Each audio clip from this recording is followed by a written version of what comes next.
Dito po pag may bumabakat po na buto, pag ginagano ko po minsan. Pero ito okay to. Okay. Dito may bumabakan na buto. Dito po sa likod. Magang-maga.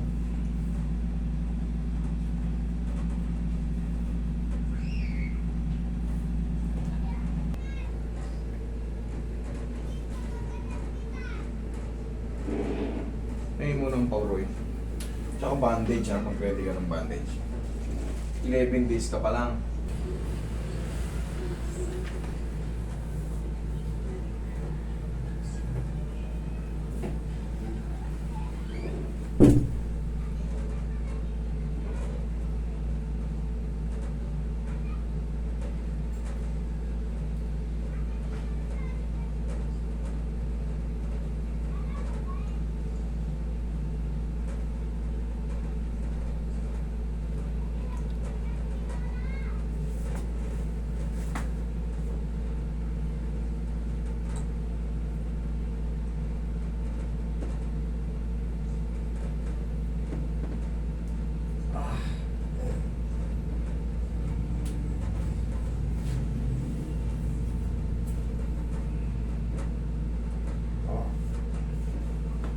Ito yung sinasabi mong bumubukol na ba to?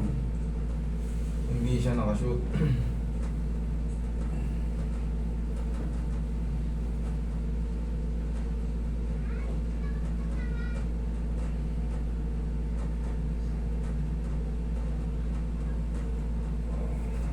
Ano nga yung kamay mo isang kamay mo?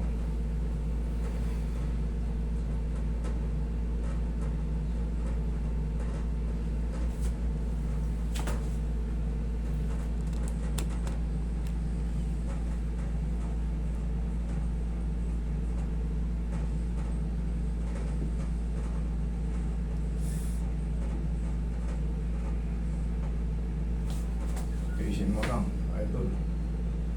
Lang to, ma-shoot to.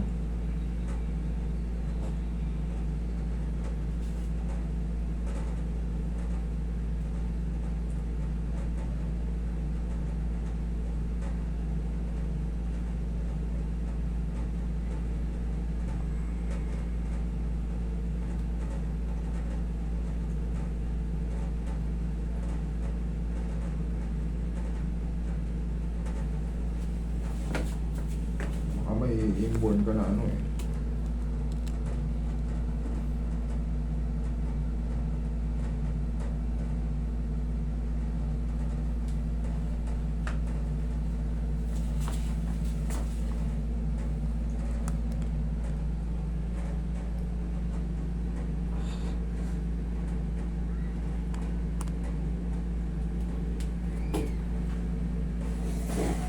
Ah!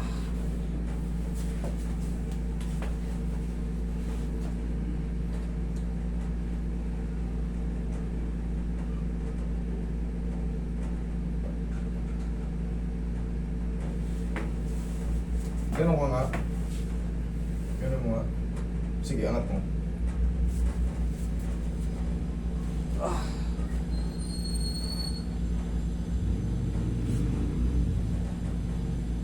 Okay, inborn nga. Hindi mo makaya iangat. Hindi kaya. Hindi kaya. May sakit ka rin ba rito nararamdaman? Wala na.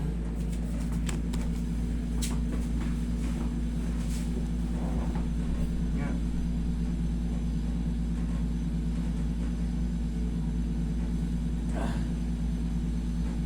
Okay. Hindi, chinik ko lang yun. Baka kasi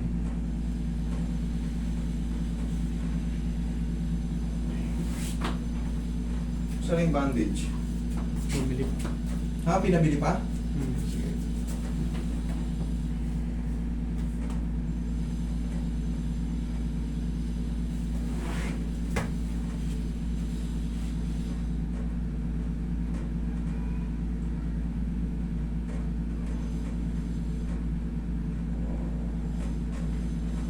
Ngayon ba okay?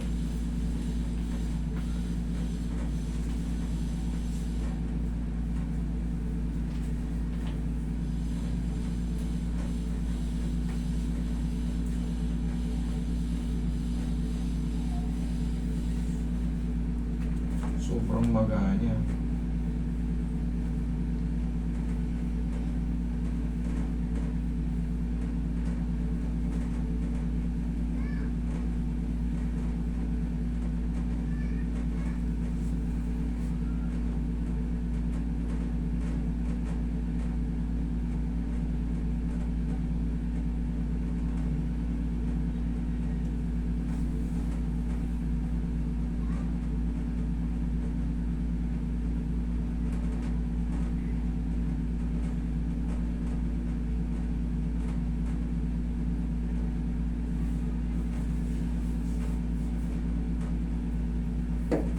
Thank you.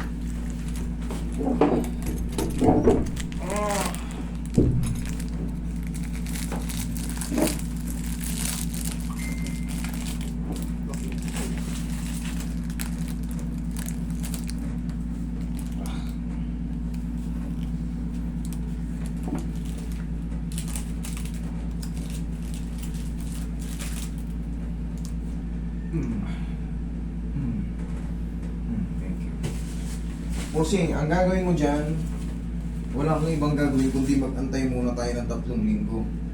Pagdating paglipas ng 3 linggo, bumalik ka rito. Kasi hupang-hupa na yung ano dyan. Ngayon kasi, hindi niya, actually hindi talaga ma-shoot ng shoot naman siya. Kasi nagaganyan mo yung isa pang tatandaan. Kaso hindi niya makadiin dahil magang-maga yung tendons and ligament doon sa ano. Hindi natin maipilit na yun kasi ang laki ng swelling dito.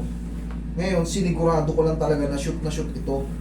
Yung bumubukol na ano, normal lang yan yung bumubukol na yun, kaya kinapa. Kala ko kasi may inborn ka, kaya pinipilit kong, pinagkukumpara ko. Ngayon, 3 linggo, ano ngayon? 18, 19, 20, o plus 21 days, bumalik ka rito, pero wala kang babayaran. Iaano ko lang. Tuloyin mo lang muna yung iniinom gamot para humupa siya na ano. Okay? Ganun ang gagawin natin. Susyubulin ko para siguradong natulungan kita. Okay? 21 days bumalik ka rito. Huwag ka matakot, wala kang babayaran. Okay? Thank you.